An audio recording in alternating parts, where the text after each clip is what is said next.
Kim Chiu inaming pangarap magkaroon ng babaeng anak kung nagkataon. Isang masayang araw ang bumungad sa mga Kim Pao fans nang sagutin ni Kim Chiu finally ang matagal ng tanong ng bayan. Sa latest Instagram question and answer ng dalaga ay natanong sa kanya kung ano ang gusto niyang gender ng kanyang anak in the future. Ayon sa aktres, dream niyang magkaroon ng babaeng anak dahil na rin sa kanyang pagiging kikay. Alam naman ng kanyang mga tagahanga na super girly si Kim Chiu at mahilig ito sa fashion.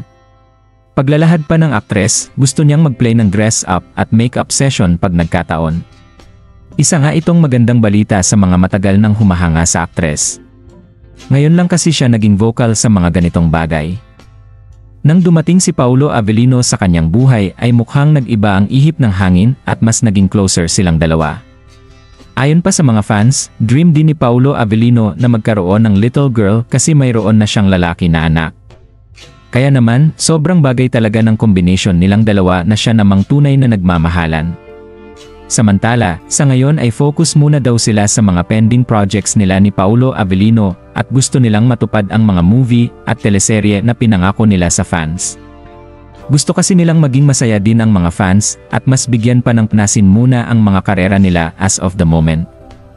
Samantala, may isang netizen naman na nag-comment mas magiging masaya siya kung magpapakasal na sina Kim Chiu at Paulo at lalagay na sa tahimik.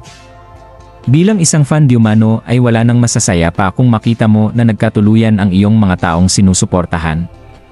Mayroon din kasing tinatawag na biological clock kung saan may hangganan din ang kakayahang magkaanak ng isang babae depende na sa edad nito.